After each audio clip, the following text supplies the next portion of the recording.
Hey y'all, I just wanted to pop on for Totally Inspired Facebook Live. I'm out walking right now in my neighborhood, and I just got this intuitive hit that I really need to share this. It's going to be short and sweet, but I think somebody needs to hear it. So when I was thinking about what I want to create in 2018 and how I want things to be different, and I actually sat down and spent several hours last week really diving back into what it is that I want to create. And I'm sure if you're, like the normal person, you have either been setting your goals or you are setting your goals. And here, get a better careful for a better wireless connection, right? Okay, let's see. Am I back live? Okay. Yeah, let me move my hand out of the camera. That would help, right? So yeah, I'm trying to find a wireless connection now. Okay, so you're thinking about what you want. And the problem is, I think, if you want 2018 to be different this year, if you want it to be, this year to be better than last year, if you want it to have, more clients, more money, more joy, right? More peace. Because, if you're an entrepreneur like I am and you're in business for yourself, it's like, what is the whole purpose of having your own business? What's the money in general about? Like, what is the purpose of the money? Well, first of all, you should kind of give your money a purpose, right? So you've kind of got an assignment for your money, and it's actually energetically charged for that purpose. But second of all, the purpose of money is so that you can have more life experience, right? So you can do more of the things that bring you joy, that bring you peace, that bring you happiness, whatever that is for you, whether it's going on more vacations with your family, whether it's moving to a place you really want to live, whether it's, doing the work every day that you feel called to do, and, that you can make money at it so you can do it.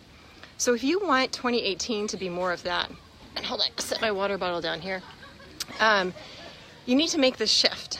And the shift is really shifting into focusing on what you're already grateful for, that you already have. So maybe you don't have everything you want. And I think my internet connection is going in and out here. But find the things that you are grateful for, that you already have in your life. Bless those. Give thanks for those. Energize those. One of the biggest lessons in moving here, where I am, if you don't know where I am, I'm in Ho Chi Minh City, Vietnam.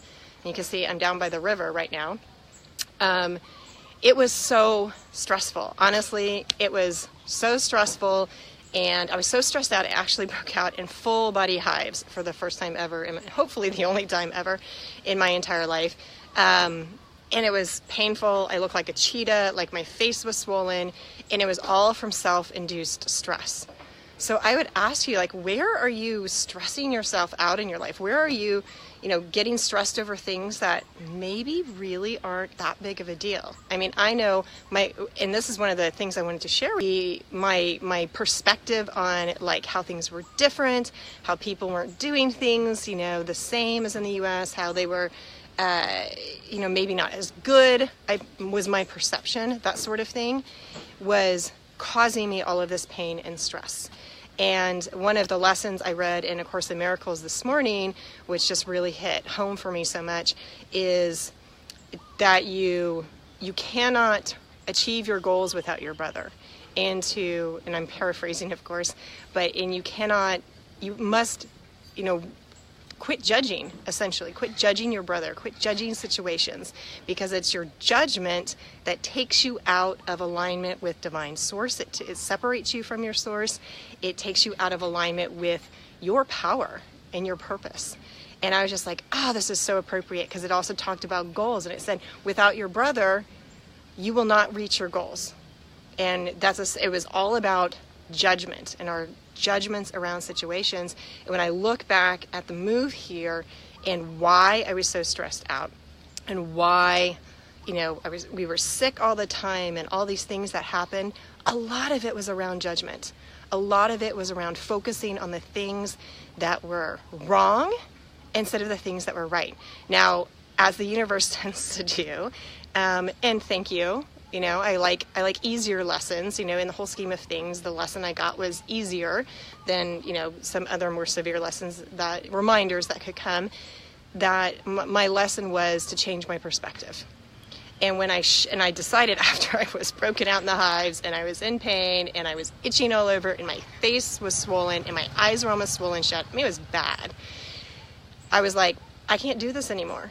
I cannot do this anymore. Thank you for the hearts. Yeah, if this is resonating, please let me know. I'm just sharing from my heart right now. But, I just was like, I have to make a shift. And actually a post by one of my online friends, Lauren Vanessa Zink, reminded me of this.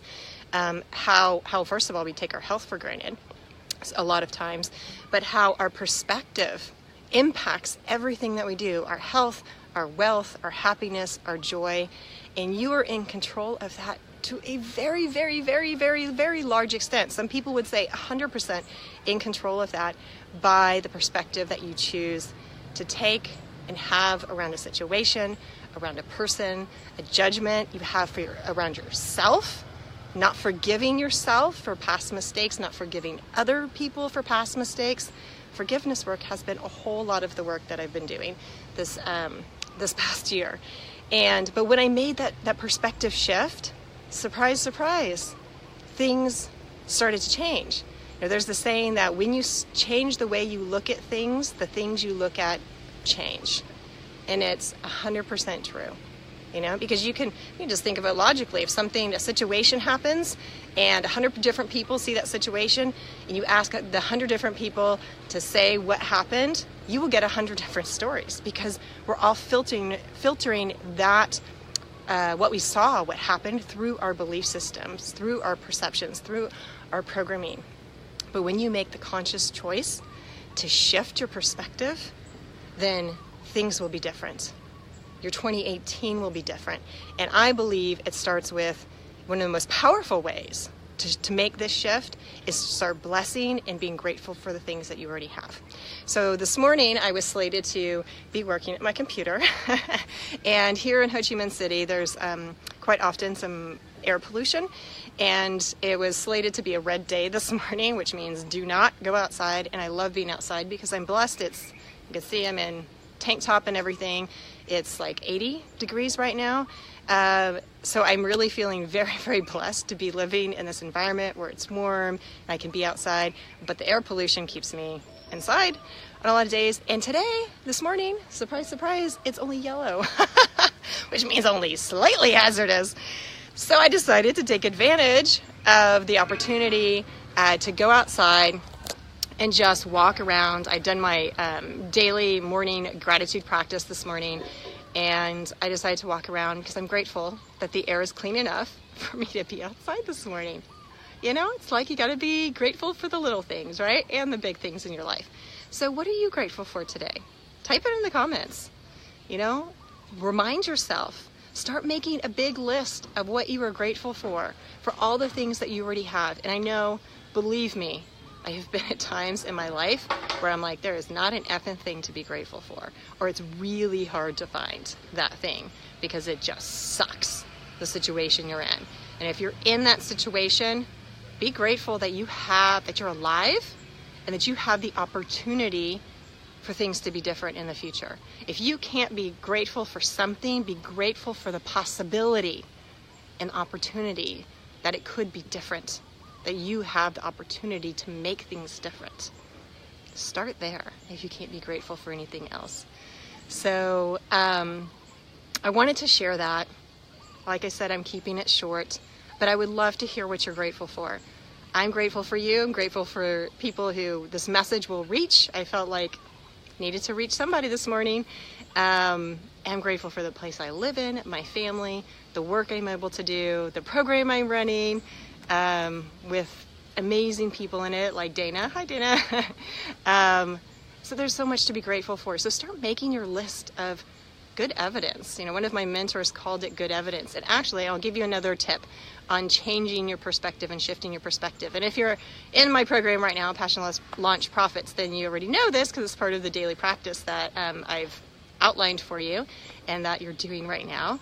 But one of my mentors, Elizabeth Purvis, she said one of the biggest things, or I guess the most powerful things that shifted her life and made a change in her life was starting her day with gratitude. So from the moment she woke up, before she got out of bed, she just laid in bed for 2-3 minutes and got into the energy of gratitude and started from there. Dana is working through and starting to release my limiting beliefs, finding dream clients this week, amazing entrepreneur, awesome. So happy. Dana, my gosh, the shifts that are happening for you, I am so ecstatic and thrilled. But start there. If nothing else, start your day off with a few minutes of gratitude. I did it this morning. I did some self-hypnosis, went through my daily practice. But start with a few minutes of gratitude. And when you shift your energy, when you shift your perspective, when you shift the mindset that you bring to whatever happens in your life, to your relationships, that you have, to the people you interact with, things will start to shift. When you start shifting yourself, when you start with gratitude, and when you start seeing your brothers and sisters as a divine extensions of the divine, just like you are, and the same as all of us. I read, and one last thing, I read a post in one of the Facebook groups I'm in, and the girl was talking about the shift that she realized she felt before she wasn't special enough to receive, say, money and good things in life, and now she's making that shift to feeling special enough. And my thought was, and I shared this with her, is what's special enough at it? Like, everybody's the same. Everybody is just as holy and divine as the last person. What if there is no special? Which is awesome. It's freeing, because you know what that means? That means you don't have to be special enough. There is no bar of, certain level of specialness you have to reach in order to be worthy to receive joy, money, all the good things, everything you desire in life. There is no bar to reach. And that really goes back to what I read this morning in A Course About Miracles about your brothers and sisters. All of us are exactly the same. We are all cut from the same cloth. We are all divine. And to stop our judgments around other people, and when you let go of that, when you can see your brothers and sisters as, say, holy or divine as everybody else, as good as you, as special as you are, then that's when you can reach your goal. That's what I said in A Course About Miracles. Now I'm making this up. Believe it or not. But that's what I wanted to share today. So anyway, that's what I wanted to share. If you resonated with this, please share it with people. It may be just what somebody needs to hear. I would love to hear, what you think, what your insights are, if something resonated with you. And in gratitude, I'm going to say goodbye. I'm going to go finish my walk and walk in gratitude. And I hope that you do the same today, and that so many blessings, more blessings than you can imagine, are showered upon you today and every day this year. So take care. Much love. Bye.